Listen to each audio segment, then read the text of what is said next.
How good was the Robert Morris offense in its win over St. Joe's? Well, all three starting attackmen got hat tricks, including you, offensive co-captain Matt Schmidt. Big win for the team on the road and in NEC play to boot, and continuing NEC play this weekend as Wagner comes to Joe Walton Stadium for a 1 p.m. opening face-off. Schmitty, what impressed you the most about the way the team played this past weekend? I just think it was huge how we stayed poised. We talked about that throughout the week, that it wasn't going to be a one-man game, you know what I mean? Like you have to play as a team and run an offense as a unit, not just one guy. And we came out at St. Joe's and we definitely did that. 13 of our 15 goals were assisted, which is huge for an offense. You know, you got every guy engaged in the plays and stuff, making it happen. So I think overall just our effort and our engagement to get every guy involved was huge for us.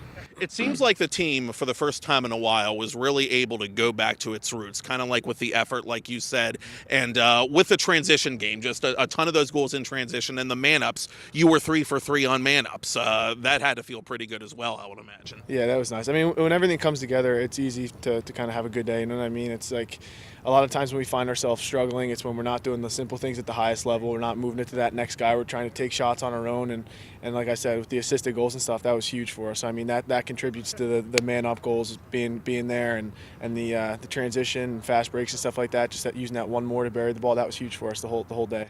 Again, you're part of the leadership group. From a captain's vantage point, was this the most prepared, or maybe as prepared as the team has been for a game all year, looking back?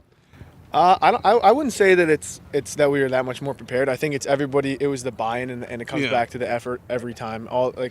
Everything's about the effort that we're putting in throughout the week. And I mean, in terms of preparedness for this game, I think we're prepared for every game we go into. We have a great scout. We do everything that we can to prepare and be ready for the teams that we're going to face. But I think this week against St. Joe's, we dialed in and we hammered that scout. We knew what we needed to do. We had a specific game plan to slow the ball down, and if you look back at a lot of those possessions, it was slowed down until 30 seconds was left, and then we hit it hard there. So I think it was just everyone being on the same page and just putting that effort in all the way through. Full 60 minutes was what made us come out on top. And again, you've got another conference opponent this time at home this week. It's the Wagner Seahawks for that 1 p.m. Opening face-off. Great opportunity, certainly, for the team to build upon what it had in Philadelphia this past Saturday. What kinds of things are you going to be focusing on this week as you kind of turn the page to another NEC opponent? Bringing that effort, bringing that engagement, every guy working their ass off throughout the week and just coming out as hot as we can every single day, today, tomorrow, Friday. I mean, everything we could do to prepare ourselves the best we can, and we know what we have to do. We have a good scout again, and I think we're ready to roll into it. It's an interesting stretch of schedule you guys have, too, because you have Wagner on Saturday, and then you have a couple of non-conference tests the following week. It's 3 games in a 7-day span, which I know happens in the regular season every so often. What do you do to stay sharp physically and mentally when you have those short weeks like that? Well, obviously, it's easy for your body to get tired, so that's first and foremost, making sure we're stretching, drinking a lot of water, keeping our bodies at their best, because, I mean, at the end of the day, that's what you need. You need your legs up and down the field. Some of these guys take tons of shifts, so just keep making sure that we're hydrated and feeling as best we can is first off. And then I guess secondly, we just get a lot of sleep and just rest, honestly. Just making sure that our bodies aren't worn out and torn apart going into these games, I think, is important. And the coaching staff does a great job of that, making sure that we're all feeling well. They're asking us questions. Same with the strength and conditioning staff. How you guys feeling? Are we ready to go? And we're honest with them. If we're not, we tell them and they adjust. So it's big for us.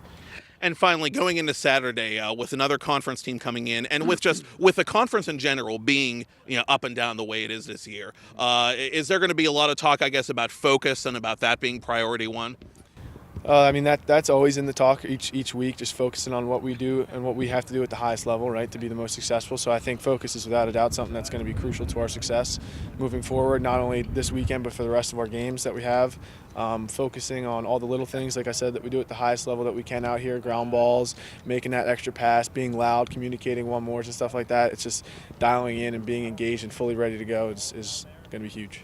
Robert Morris did a lot of things at the highest level in Philadelphia against St. Joseph's and looking to make it 2 wins in a row this approaching Saturday. Again, it'll be RMU and Wagner here at Joe. Admission free as always. You can watch it on NEC Front Row beginning at 1 p.m. Attackman Matt Schmidt. Good luck Saturday.